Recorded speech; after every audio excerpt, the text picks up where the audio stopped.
Ici, l'aileron est en train d'être sablé. Alors, j'ai pas parti la caméra avant, mais c'est simple. Hein? Je me suis installé comme ça. Rappelez-vous qu'il y a un angle, il y a une torsion hein, dans mon aile. Je regarde un peu. Bon, rappelez-vous que dans mon aile, il y a une torsion. Hein, elle n'est pas parfaitement à plat. J'ai tout simplement gardé cette partie-ci à plat.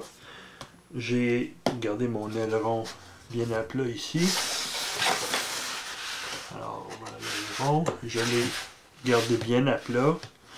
Et j'ai passé mon rabot comme ça. Jusqu'à temps d'arriver tout près de la même épaisseur que mon aile, donc au même plan.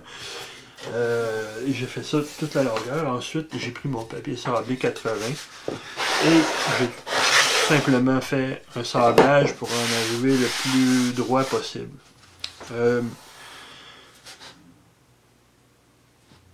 Ici, là, l'aile est plus épaisse que l'aileron.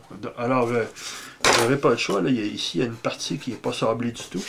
Cette partie-là, je vais venir tout simplement coller une pièce de bois dessus. Juste une bande de bois à peu près jusqu'ici. Je me rends compte que c'est jusqu'ici qu'il manque un peu de matériel. Je vais coller ça ici. Ce que je vais faire, je vais tout simplement sabler parfaitement égal. Donc, c'est comme si j'aurais eu un morceau plus épais au bout de la ligne. Donc, je vais laminer une pièce de bois par-dessus celle-ci.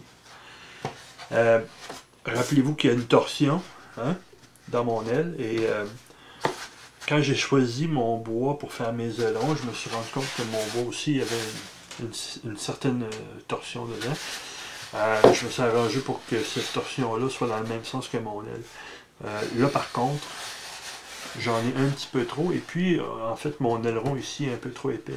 Et ce que je ferai pour corriger ça, je vais prendre une pince, comme ça, une pince à papier, avec deux pièces de bois, deux pièces de bois qui ne serviront plus. Comme ça, de chaque côté. Et ce que je vais faire, je vais coincer mon aileron en place.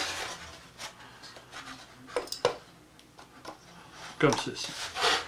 Alors, mon aileron ne peut plus bouger, ou à peu près plus. Il va être suffisamment coincé pour pouvoir le tenir pendant que je vais sabler.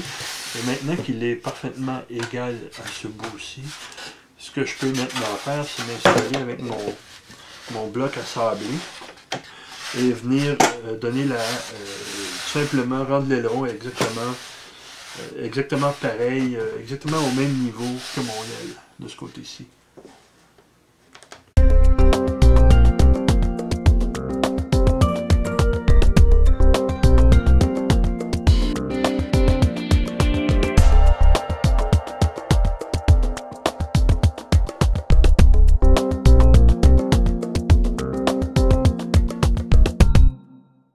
Il me reste des petits ajustements à faire, entre autres, là, l'épaisseur ici n'est pas égale tout le long. Ça sera ajusté à l'aide d'un dernier sablage final.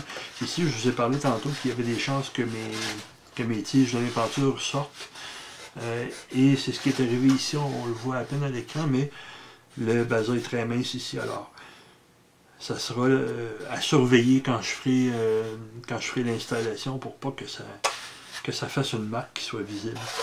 Mais sinon, à part ça, là, à part d'ajuster un peu le sablage,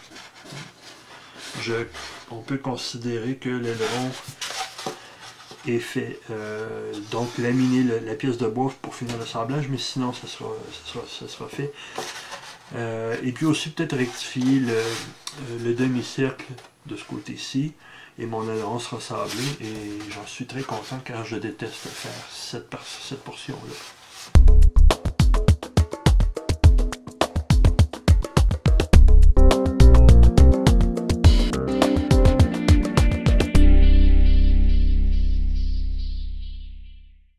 Ok, nous voici une étape importante, celle où on va coller les panneaux ensemble. Le panneau de droite et le panneau du centre. Le panneau de gauche, on va le faire à la deuxième étape. On va le faire en deux fois pour pas avoir pour que ce soit tout simplement plus facile. Alors, 2-3 considérations. Premièrement, la plaque de retenue ici, là, ça c'est la plaque de retenue des trains d'atterrissage. Vous vous rappelez, cette plaque-là, elle dépasse un peu, elle dépasse à peu près 1/16e de pouce. Je ne sais pas si on le voit. Comme ça, on le voit peut-être un peu mieux. Alors, elle dépasse un peu. Et pourquoi je parle de ça? Parce qu'une fois que l'aile va être en place, elle va avoir tendance à bouger un peu comme ça. Deux choses que je ferai pour l'empêcher de bouger. Je me prends deux plaques de Balsa 1.8. Une vers le devant ma plaque. Une à l'arrière comme ça. Et là on voit déjà que c'est plus stable. L'autre chose c'est que j'ai une batterie. Une batterie au gel ici. Cette batterie là je vais la déposer doucement là-dessus. Sans trop faire de choc. Et là ici ça ne bougera plus tout le long de mon installation. Je vais pouvoir être tranquille avec ça. Et tout ça pour m'assurer que mon panneau de gauche, mon panneau de droite sont parfaitement égaux lors de l'installation.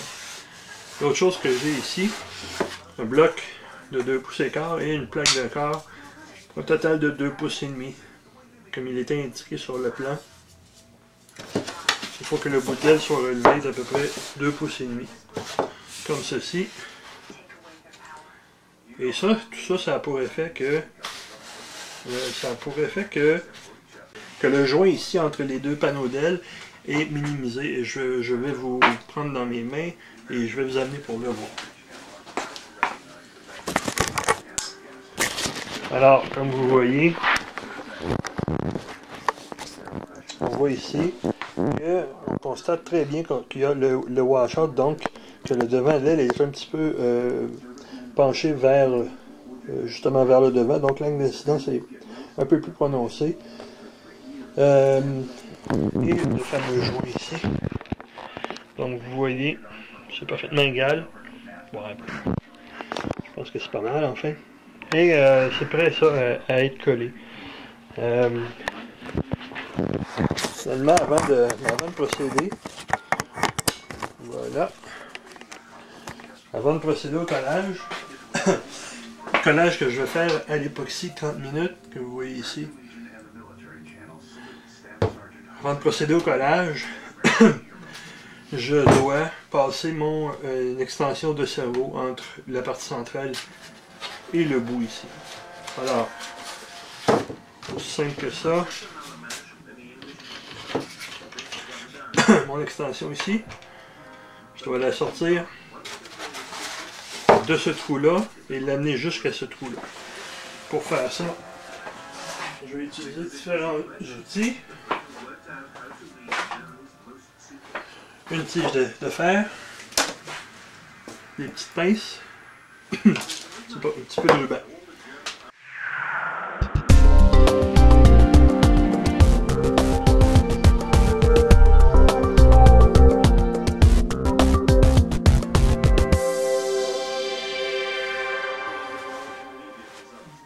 Ok, maintenant que mon extension est passée dans le trou, c'était pas le plus facile.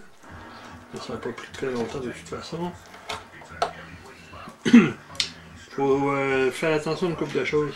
Premièrement, maintenant que l'extension est passée, on peut plus éloigner les panneaux les uns des autres, il faut les garder rapprochés.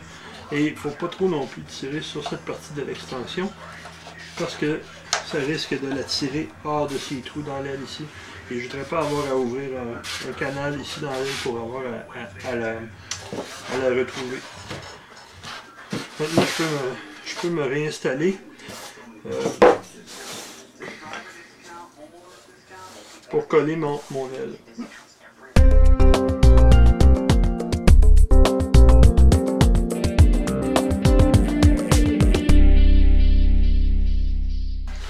Peut-être que certains d'entre vous avaient pensé à ça, mais ici, on a le fil qui passe et on aura de la colle qui risque de déborder et de coller le fil.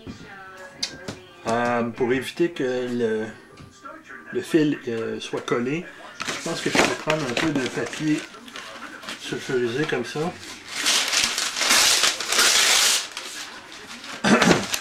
Que je vais entourer autour de mon fil du mieux que je peux. On verra si ça fonctionne. Ça empêchera l'époxy de coller avec le plastique. Si ça fonctionne pas, On va vivre avec, parce que j'ai pas envie de passer 3 heures à ça non plus. Peut-être que dans une future construction, à ce moment-là, ce que je pourrais faire, c'est installer un tube. En fait, je l'ai vu sur d'autres constructions, puis je me suis pas donné la peine cette fois-ci. On peut passer un tube, on peut prendre du papier, aussi simple que du papier, que l'on roule, avec lequel on se fait un tube. On perce les nervures pour passer ce tube-là. J'aurais très bien pu le faire, le laisser dépasser un peu de ce côté-ci, percer mon trou un peu plus gros là, et quand j'aurais joint mes deux pièces ensemble, le tube serait inséré dans le trou, et puis j'aurais pas eu de danger de coller mon fil. En fait, plus j'en parle, puis plus j'ai l'impression que j'aurais dû le faire. Pour l'instant, je ne l'ai pas fait. Trop tard pour regretter. Et je vais me contenter de ma solution à 2 sous. Qui devrait de toute façon bien fonctionner. Pour les curieux, le papier va rester là. Hein? On n'ira pas le sortir ensuite. Comme ça.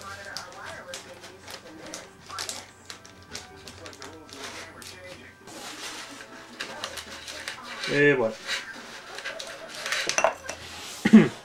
Ok, je suis pratiquement prêt à coller. En tout cas, je le crois, je l'espère.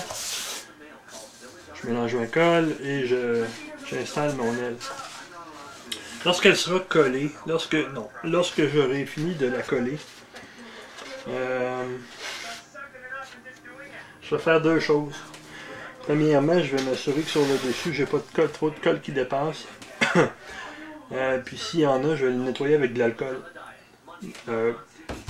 Pour le dessous, ben là, ça va être un peu plus compliqué de la bouger.